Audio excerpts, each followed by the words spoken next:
मुगल शहजादी दुनिया की अमीर तरीन खातून कैसे बनी? जहां आरा के पास कितनी दौलत और जागीरें थीं। बादशाह बेगम कैसे बनी?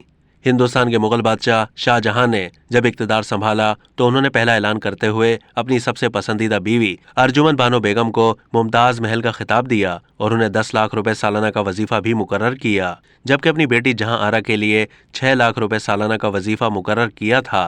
जहां आरा की वालदा का जब इंतकाल हुआ तो उस वक्त वो महज 17 साल की थीं। शाहजहां ने अपनी किसी दूसरी मलिका को महल के उमूर की जिम्मेदारी देने के बजाय अपनी जवां साल बेटी जहां आरा को बादशाह बेगम बनाया और उनके सालाना वजीफे में मजीद 4 लाख रुपए का इजाफा कर दिया, जिससे उनका सालाना वजीफा 10 लाख रुपए हो गया। मौरखीन के मुताबिक मुगल दौर की 2 अहम खवातीन नूर जहां और जहां आरा बेगम थीं। जहां आरा मलिका हिंदुस्तान तो नहीं थी, लेकिन अपनी वालदा मुमताज़ बेगम की मौत के बाद से वो सारी जिंदगी मुगल सल्तनत की सबसे बाइख्तियार और ताकतवर खातून रहीं। जहां आरा अपने ज़माने की हिंदुस्तान ही की नहीं बल्कि सारी दुनिया की अमीर तरीन खातून थीं। जहां आरा की दौलत का अंदाज़ा इस बात से लगाया जा सकता है कि उनके पास बहुत सी जागीरें थीं।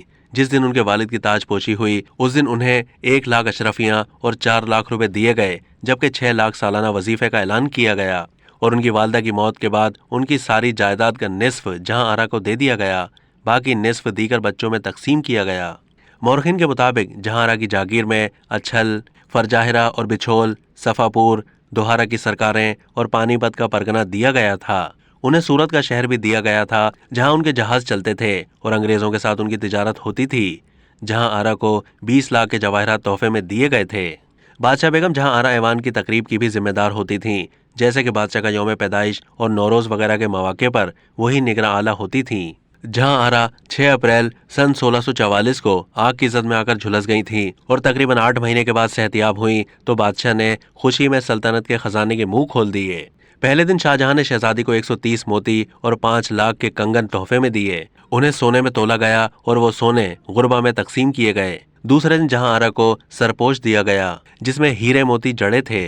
सूरत की बंदरगाह भी उसी मौके से अता की गई जिसकी सालाना आमदनी 5 लाख रुपए थी। 3 दिनों में 15,000 अशरफियाँ और तकरीबन उतने ही रुपए गुरबा में तकसीम कर दिए। बड़ी तादाद में कैदियों को रिहा कर दिया गया। जहां आरा का इलाज करने वाले हकीम मोहम्मद दाऊद को भी मालो दौलत से भर दिया गया। जहां आरा खुद को फकीरा कहती थीं, उनकी जिंदगी में सादगी थी और पर्दे का भी बहुत ख्याल रखती थीं। मौरखीन लिखते हैं जिस दिन वो जली थीं तो उन्होंने चीखो पुकार नहीं की कि मबादा कोई मर्द उनको बचाने के लिए ना दौड़ाए और वो भागी हुई जनान खाने में आईं और बेहोश हो गईं।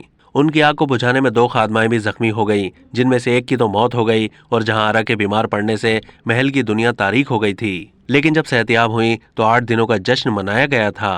अब तक के लिए इतना ही। मजीद मालूमात के लिए डेली जंग के YouTube चैनल को सब्सक्राइब कीजिए।